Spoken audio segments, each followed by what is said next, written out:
오늘도 보고 싶었어요. 안녕하세요. 방송공자입니다. 어제에 이어서 오늘도 시장이 좋지 않은데, 그래서 오늘은 시장이 과연 바닥을 잡아갈 수 있을 거냐, 언제쯤 바닥을 잡을 수 있을 거냐, 이런 얘기를 조금 많이 드리려고 해요. 그리고 첫 번째로는 일단 시장이 왜 조정을 받고 있냐라는 건데, 어제도 얘기를 드렸었죠. 이제 어제도 얘기 드리면서 시장이 전반적으로 이제 조정을 받는 가장 큰 이유는 금리 때문이라고 말씀드렸잖아요. 어제 이제 닐 카시카리 총재가 이제 마법의 주문을 외웠죠. 금리 인상할 수도 있다라는 얘기를 하면서 전반적으로 국채 금리가 굉장히 상승을 하고, 그러다 보니까 지수를 누르는 그런 상황이 됐다라고 이제 얘기 드릴 수 있겠죠. 어제 썸네일을 이해하신 분들은 아시겠지만 그게 해리포터에다가 닐 카시카리 얼굴을 섞은 거였어요. 볼드모트에다가. 어쨌든 그런 거였는데, 오늘 상황을 얘기 드리기 전에 이제 요거를 하나 이해하고 가야 될 것 같아요. 이제 페드워치에서 발표하는 이제 금리 전망 데이터인데, 요거를 이제 이해 못 하시는 분들도 있을 것 같아서, 일단 여기 나와 있는 데이터 있잖아요. 여기 나이 데이트, 일자, 날짜. 요 날짜가 FMC 예정된 날짜입니다. 그러니까 6월, 7월, 9월, 11월, 12월. 그러니까 올해는 5번이 남은 거죠. 6월은 얼마 안 남았고, 그 다음에 이제 내년까지 이제 FMC를 얘기하고 있는 건데, 그러면 지금 현재 금리가 얼마냐? 5.25에서 5.50 이렇게 레인지를 주기 때문에 이 레인지 사이에 있는 게 지금 현재 미국의 기준 금리예요. 그러면 보시면 이제 5.25에서 5.50이 지금 98.9%가 6월 12일 FMC에서 있을 것 같다라고 하니까 결국 뭐다? 동결이잖아요, 동결. 그 다음에 7월도 동결될 것 같다라는 거고, 9월을 보면 지금 확률이 52.5% 나와 있죠. 근데 지금 상승, 인상할 거라는 것까지 합하면 지금 53%가 넘는 확률로 동결될 것 같아 라고 보고 있다는 거예요. 동결 이상이 될 것 같아 라고 보고 있다는 거예요. 그러니까 원래는 9월 인상은 될 거야 라고 했던 게 9월도 안 되네 라는 이제 인식으로 바뀌면서 시장이 굉장히 부정적으로 바뀌었다 라고 볼 수 있는 거고, 그리고 이제 5% 그러니까 25bp 0.25% 인하할 거라고 예상되는 게 지금은 이제 11월이 되는 거죠. 그리고 11월 이후에 보면 동결이잖아요, 동결. 그러니까 올해는 한 차례만 금리를 인하하겠네라는 기대감이 지금 생기고 있다라는 거고, 심지어 원래 이렇게 인상까지 나오진 않았거든요. 근데 지금 인상에 대한 기대감까지, 우려까지 불거지고 있다. 그러니까 채권 시장이 좋을 수가 없다는 거죠. 그러면 10년물 국채 금리가 이제 가장 중요한데, 10년물 국채 금리가 이제 30년물 모기지 금리를 좌우하고, 이게 결국은 경제에 가장 크게 중요한 이제 지표가 되거든요. 근데 현재 10년물 국채 금리가 4.5%를 웃돌고 있잖아요. 4.6% 이렇게 되고 있는데, 이 4.5% 밑으로 내려오느냐가 굉장히 중요할 거다. 그러려면 뭐가 돼야 된다? PC 데이터가 안정돼야 된다. 물가가 안정되는 모습이 나와야 된다. 요게 이제 굉장히 중요한 관건이 되는 이번 한 주가 될 거다라는 거죠. 왜냐면 내일 PC 데이터가 나오기 때문에 그래요. 우리 시장을 다시 보면 굉장히 좋지 않았죠. 삼성전자가 2%대 하락을 했고, 어제 이어서 또 강하게 하락했고, 오늘은 SK 하이닉스도 이제 3%대 하락을 보였어요. 최근에 이제 엔비디아는 급등을 하고 있는데, 엔비디아를 우리나라의 HBM 관련주들이 따라가지는 못하는 모습이 나오고 있다. 조금 아쉬운 부분이죠. 그 다음에 2차전지 쪽도 여전히 뭐 자동차에 대한 수요가 좋지 않기 때문에 2차전지가 부진한데, LG에너지솔루션 어제도 최저가였는데 오늘 다시 한번 신저가를 깨고 있습니다. 네이버 같은 경우에 최근에 이제 계속해서 문자가 와요, 저한테. 최저가를 깨고 있다. 뭐 최근 52주 신저가를 기록하고 있다. 52주 신저가를 기록하고 있다. 매일같이 나오고 있거든요. 그만큼 라인 사태에 대한 우려감도 좀 있는 거고, 그다음에 금리 인상에 대한 우려감도 분명히 존재한다라고 볼 수 있는 거죠.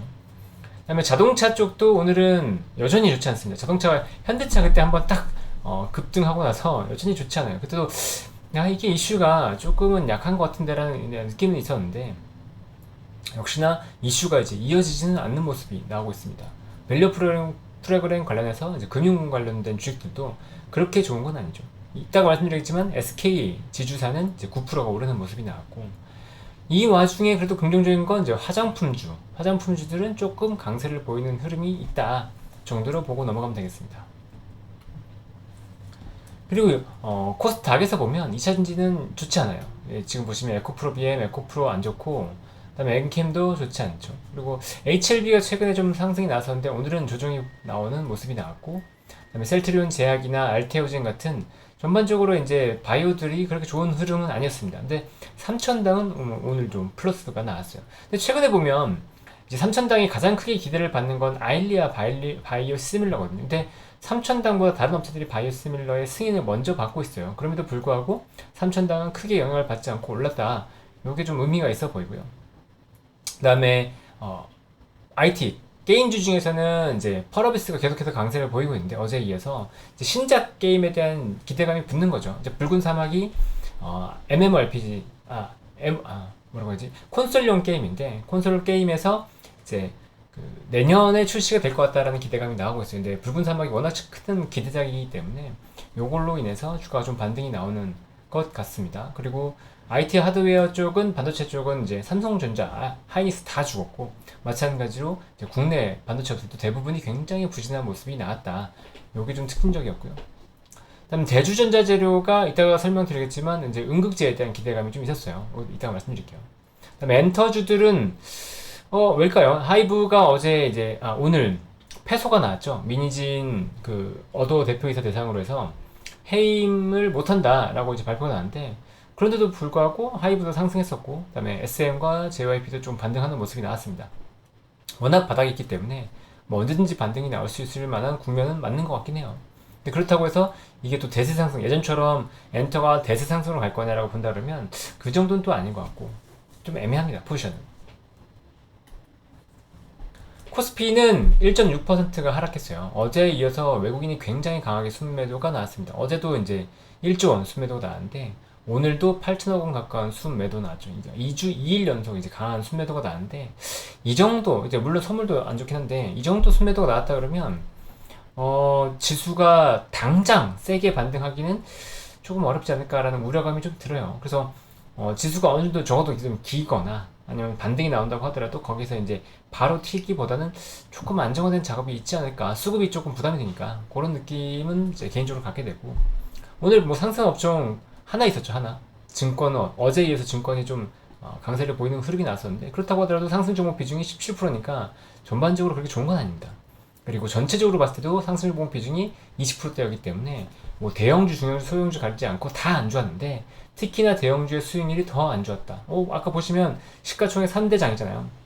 4대장까지 하면은 삼성전자, LG에너지솔루션, SK하이닉스, 여기에 현대차까지 다 안 좋았으니까 뭐 시가총액 대형주가 당연히 좋을 수가 없고 특히나 수익률 측면에서 더 좋을 수가 없는 하루였다라고 볼 수 있는 거죠. 종목들로 보면 뭐 증권주는 크게 뭐 의미를 둘 필요가 없고 어제 통신 증권이 딱 반등했었는데 통신 쪽이 이제 경기 방어주로서 좀 버티는 모습, 보험도 마찬가지로 버티는 모습이 납니다. 이게 좋다고 볼 수는 없죠. 그리고 아까 말씀드린 대로 이제 전기전자 쪽 굉장히 안 좋은데 삼성전자, SK하이닉스, 이제 LG에너지솔루션 다 좋지 않고 2차전지 3대장 이렇게 다 부진한 모습이 보인다라는 겁니다. 코스닥은 0.8%가 하락했어요. 상승 종목 비중 31%였으니까 뭐 전반적으로 그렇게 좋은 시장은 아니었습니다.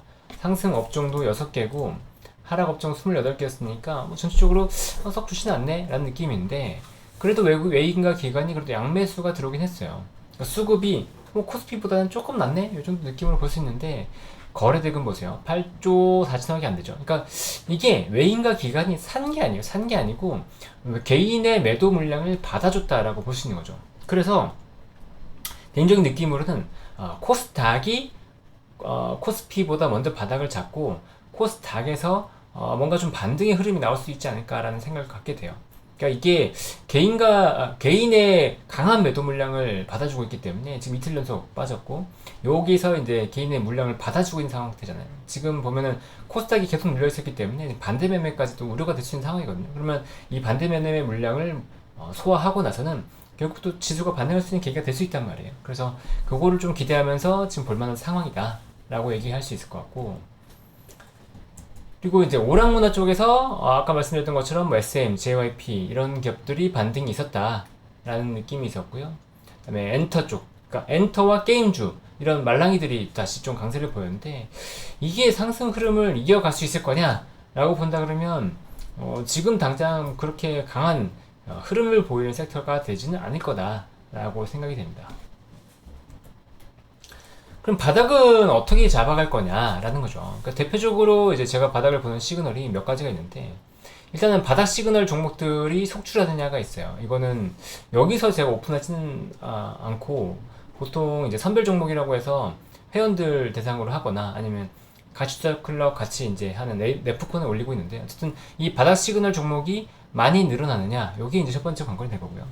그 다음에 ADR 지표, 이게 과매수 과매도를 이제 측정하는 지표이기 때문에 이게 과매도 국면으로 가느냐인데, 이 ADR 지표 같은 경우는 여기 나와 있잖아요. 지금 보시면 82.5와 79점인데 이게 70 밑으로 내려갈 때면 보통 이제 과매도 구간으로 들어가면서 반등의 계기를 마련해줘요. 근데 일단은 지금도 이제 과매도권으로 볼 수 있죠. 근데 확실하게 좀 더 내려가면서 이제 바닥을 잡아준다 그러면 좀 더 편하게 시장의 반등을 기대할 수 있지 않을까라는 생각을 갖게 됩니다. 그리고 또 하나가 이제 신고가예요.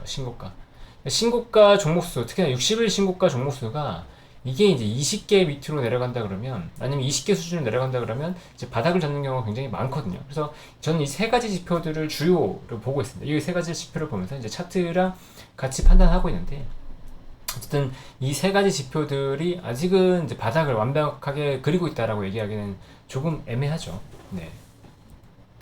차트를 보면서 얘기 드리면 이제 코스피와 ADR 지표인데, 이 파란색 지표가 코스피고 그 다음에 노란색 지표가 ADR인데, 지금 보면 동행하고 있어요. 이게 올라갈 때, 지수가 올라갈 때 ADR도 올라갔고, 지수가 빨 때 이제 ADR도 내려갔다. 요 말은 뭐냐면 ADR이 바닥을 잡으면 지수도 같이 반등할 가능성이 굉장히 높다는 거예요. 이게 이때 보시면 지수가 올라갈 때 ADR 지표는 빠졌잖아요. 이럴 때 뭐냐면 대형주 중심, 가는 놈만 가는 그런 장세일 때 나타나는 그런 흐름이란 말이에요. 근데 그때는 ADR이 빠진다고 해서 지수가 무조건 좋다라고 보긴 또 애매한데, 지금은 같이 무너지고 있기 때문에 이제 지수 자체가 정말로 안 좋으면서 이제 ADR이 무너진 거기 때문에 요 상황에서는 ADR이 반등하면서 지수 같이 반등할 수 있지 않을까라는 기대감을 갖게 되는 거고요. 근데 아까 말씀드렸던 것처럼 이제 지수가 반등을 하려면 여기 70 라인인데, 그래도 70 라인 가까이는 가야 지수 좀 의미 있게 반등하는 모습이 나오거든요. 그래서 70 가까이 가면서 안정을 찾냐, 요걸 좀 봐야 되거든. 또 하나는 뭐냐면 ADR이 과매수권, 지금 이제 120을 넘어섰으니까 과매수권을 가잖아요. 이 과매수권을 가고 난 다음에 무너질 때 한 번도 70 정도를 안 찍고 반등한 적은 없어요. 최근을 봤을 때. 그래서 적어도 이제 70 정도는 갔다가 적어도 70 초반일지라도 70 정도는 갔다가 다시 반등하는 흐름이 나올 가능성이 높다, 이렇게 보이는 거죠. 코스닥 같은 경우에도 보면 이제 지수가 크게 상승하지 않는데도 불구하고 상승 종목은 좀 많았어요. 근데 지수가 무너지면서 ADR이 같이 망가지는 모습이 역시나 똑같이 나오고 있죠. 그리고 코스닥 같은 경우에도 70 라인이 이제 걸쳐야지 반등이 확실하게 나올 수 있는데, 여기서 보면 이제 지금 70 후반이기 때문에 70대까지 떨어지면서 지수가 같이 반등이 나올 수 있냐. 그리고 코스피 대비해서 워낙 좀 저렴해 있었고 하다 보니까 이번에는 좀 반등이 나온다면 코스닥 쪽에서도 반등이 좀 나올 수 있지 않을까. 물론 2차 전지를 중심으로 지수가 강하게 가기는 어렵겠지만 그래도 개별 종목 중에서는 좀 살아있는 모습이 나오거든요. 그러니까 바닥 시그널, 이 정도 이제 시장이 안 좋다 그러면 바닥 시그널이 사라져야 되는데 그렇지가 않아요. 코스닥 쪽에서 종목들이 바닥 시그널을 계속 출현하고 있습니다. 이 말은 시장의 매기가 완전히 사라지지 않았다는 느낌을 갖게 되고, 또 테마주를 보면 좀 화장품이라든가 실적이 기반이 되는 기업들은 또 오르잖아요. 그런 걸 보면 반등이 나온다고 했을 때 코스닥 쪽으로 좀 심리가 좀 더 좋을 수도 있지 않을까라는 기대감을 갖게 돼요. 그리고 아까 얘기했던 것처럼 이제 신고가 추이도 굉장히 중요하다고 말씀드리는데, 이 신고가가 지금 60일 신고가 기준으로 해서 63개까지 감소했습니다. 요게 이제 만약에 20대까지 떨어진다 그러면 50m로 일단 떨어지는 게 중요하고, 50m에서 한 20개 수준으로 간다 그러면 또 여기서 또 바닥을 잡을 수도 있겠네 라는 거죠. 그러니까 바닥 시그널이 크게 증가하거나 종목수가, 아니면 60일 신고가가 이제 크게 감소하는 그런 모습이 나오거나, ADR 지표가 이제 70일 정도를 찍거나 이런다 그러면 지수는 어느 정도 이제 좀 바닥을 잡아갈 거다 라고 보시는 거고, 그 이후에는 종목을 조금 더 편하게 살 수 있지 않을까. 특히나 이제 ADR 지표가 70대 정도 찍는다 그러면 뭐 숨겨놨던 현금이 있다면, 아껴놨던 현금이 있다 그러면 조금 써도 되지 않을까라는 생각을 합니다. 종목 단위로 보면 아까 말씀드린 것처럼 이제 화장품 주가 굉장히 좋았는데 1분기 화장품 수출이 이미 좋은 거는 알고 있잖아요. 근데 중소기업 벤처인가요? 어쨌든 그쪽에서 나온 데이터를 보면 1분기에 화장품 수출 중에서도 중소기업의 화장품 수출이 가장 줄었다, 이런 얘기가 나왔어요. 물론 이제 실적으로 나온 거긴 한데, 근데 그 중에서 또 이제 보면은 선진 뷰티 사이언스가 이제 올랐죠. 제가 최근에 보면 선진 뷰티 사이언스와 원익 같은 경우는 유튜브에서 언급했던 종목이잖아요. 선진뷰티 같은 경우에는 이제 유기자차가 아니고 무기자차, 무기 기반의 이제 자외선 차단제를 하는 업체인데, 이게 이제 글로벌리 자외선 차단제 수요가 늘어나고, 그 다음에 유기자차, 그러니까 케미컬 부분에 대한 이제 제한이 조금 생기면서 현진 뷰티 사이언스 실적이 좋아질 것 같다라는 기대감이 있었다는 건데, 오늘 15% 올랐습니다. 그리고 원익 같은 경우에는 이제 원익의 옥상 5개 있는 지주사의 개념인데, CMS랩이라고 이제 화장품 업체를 보유하고 있다고 말씀드렸잖아요. 근데 이게 다이소에 들어가는데, 다이소가 요즘 화장품 플랫폼으로서 굉장히 핫하기 때문에 그 기대감으로 오르고 있다라고 볼 수 있죠. 그리고 중국과 2단계 FTA, 저는 사실 이거는 뭐 크게 의미가 없다고 봤는데, 테마주로서 이제 헝성그룹이나 국내 상장된 중국 기업입니다. 헝성그룹이나 오가닉 코스메틱 같은 기업이 올랐어요. 근데 요거는 이제 테마주기 때문에 저는 이제 강하게 의미를 두고 보지는 않습니다. 좀 재밌는 건 이제 대주전자재료인데, 요거 차트를 이제 넣을까 하다가 이제 귀찮아서 좀 안 넣었는데, 이게 이제 그냥 차트를 한번 그려볼게요. 이게 윌리엄 원힐을 보면 주봉으로 봤을 때 이렇게 급등했다가 조정을 받고 다시 반등이 나오는 이런 컵 모양이라고 하죠. 컵 모양이 나오면 굉장히 좋아하는데, 대주전자 재료가 지금 딱 그 모습이 나왔어요. 재미있게 그런 모습이 나왔고, 왜 이제 오늘 올랐냐 하면, 대주전자 재료가 원래 가장 크게 핵심으로 가장 크게 주목을 받았던 이유가 실리콘 응급제예요. 실리콘 응급제. 이게 이제 자동차의 어떤 그 주행 거리를 늘려줄 수 있는 핵심 소재라고 이제 부각이 됐었는데, 테슬라가 2170이라고 하면 이제 원형 배터리인데, 여기 이제 그 크기예요, 크기. 2170 배터리의 성능 개선을 추구하고, 여기에 원래 중국의 응급제가 적용됐었는데 한국의 실리콘 응급제를 적용하겠다라고 이제 얘기가 나오고 있거든요. 그러면 이제 한국의 실리콘 응급제는 대표적으로 이제 대주전자 재료예요. 그러다 보니까 대주전자 재료가 테슬라의 2170 배터리에 들어가면서 실적이 좋아지지 않을까라는 기대감이 좀 붙었던 것 같습니다. 근데 차트적으로 워낙 좀 매력적이기 때문에 뭐 단기적으로 이게 약간 눌린다 그러면 정말로 이제 컵 모양이거든요. 약간 눌리면 그때는 사야 된다라는 느낌을 갖게 돼요. 물론 이제 이거는 실적으로 얘기되는 건 아니고, 이것도 이제 어느 모멘텀 투자를 얘기하는 거죠. 오늘 재밌던 소식이 이제 EV 첨단 소재인데, 사실 이 회사가 되게 좋다 이건 아니에요. FPCB 업체로서 이제 LG 계열사가 주 고객사인데, 오늘 오른 건 이것 때문은 아닙니다. 이 회사가 2021년에 대만의 전고체 업체인 프롤로지움 테크놀로지에 투자를 한 적이 있어요. 그 당시에 이제 뉴 에포크 캐피탈이라고 하는 PF죠. 일종의 P 쪽으로 이제 자금을 넣었는데, 850만 달러. 그러니까 그 당시에 한 100억 정도 될 거예요.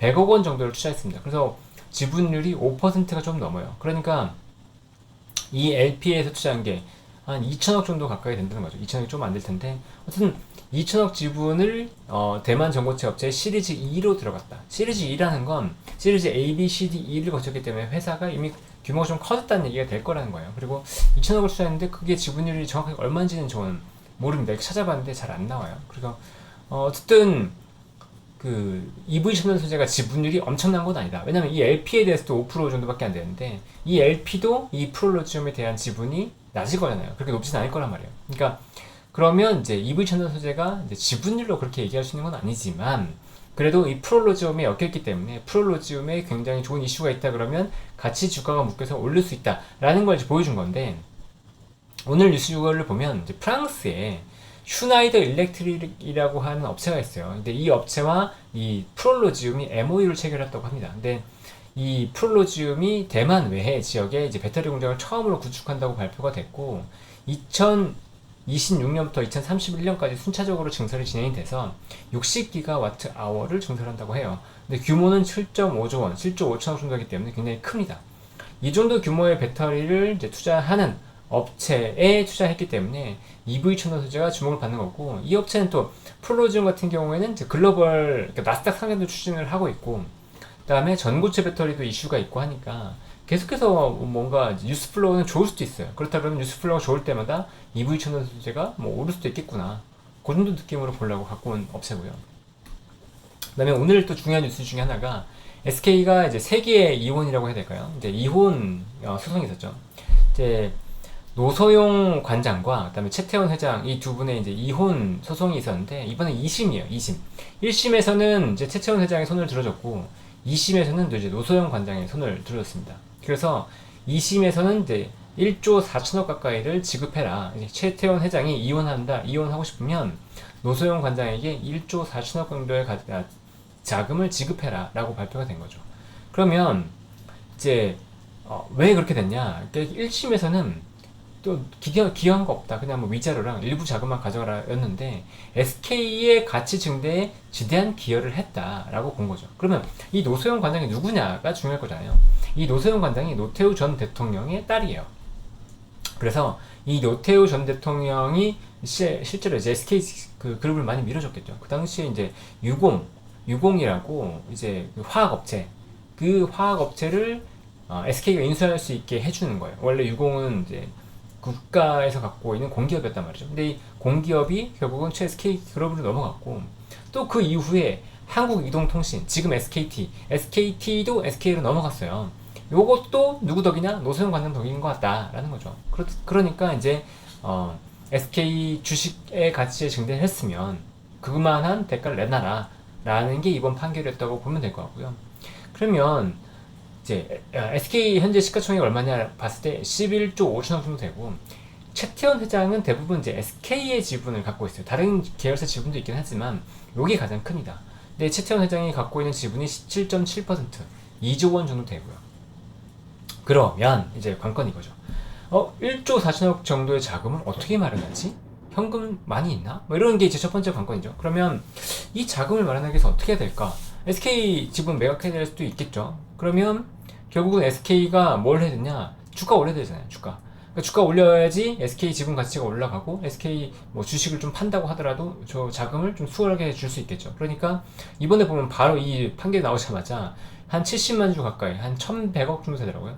요거를 소각한다고 발표했어요. 그리고 SK는 9%가 올랐죠. 단순히 이 소각 때문은 아닐 거고 요게 이제 SK 주가 가치를 올려야 된다는 게 첫 번째 목적이고 두 번째는 이게 만약 최태원이 이 SK 지분을 넘겨준다 그러면 일부 그러니까 어떤 가치를 올려서 1조 4천억 정도의 가치로 만들어서 넘겨주건 아니면 이 SK 지분을 일부 팔아서 넘겨주건 어쨌든 만약에 최태원 회장의 이 지분율이 줄어든다고 하면 SK의 경영권은 불안정해지겠죠. 그러면 경영권 분쟁에 대한 이슈가 또 불거질 수 있다. 요게 이제 포인트가 되면서 SK가 올랐다고 보면 될 것 같습니다. 근데 바닥에서 이렇게 기고 있다가 이렇게 첫 번째 반등이 나오기 때문에 요것도 재밌게 볼 것 같아요.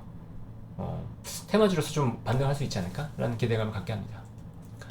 오늘 얘기는 여기까지고요. 어제 오늘 분명히 힘들었고 저도 굉장히 힘든 이제 나날을 보내고 있고 그렇지만 그래도 분명히 여기서 잘 버티면 우리는 분명히 더 행복해질 거라고 믿습니다. 그러니까 지금은 이제 분명히 버텨야 돼요. 제가 보면 6, 7, 8월은 시장이 나쁠 것 같지 않다고 얘기 드렸고 바닥도 이제 잡아가려는 이제 모습들이 보이고 있기 때문에 이번 주 다음 주 정도 버틴다 그러면 그 이후엔 또 우리한테 분명히 좋은 날이 있을 거거든요. 그러니까 지금은 함께 잘 견디면서 내일을 다시 준비하면 좋겠습니다. 오늘 얘기는 여기까지고요. 그럼 내일 또 찾아뵙겠습니다. 여러분 안녕.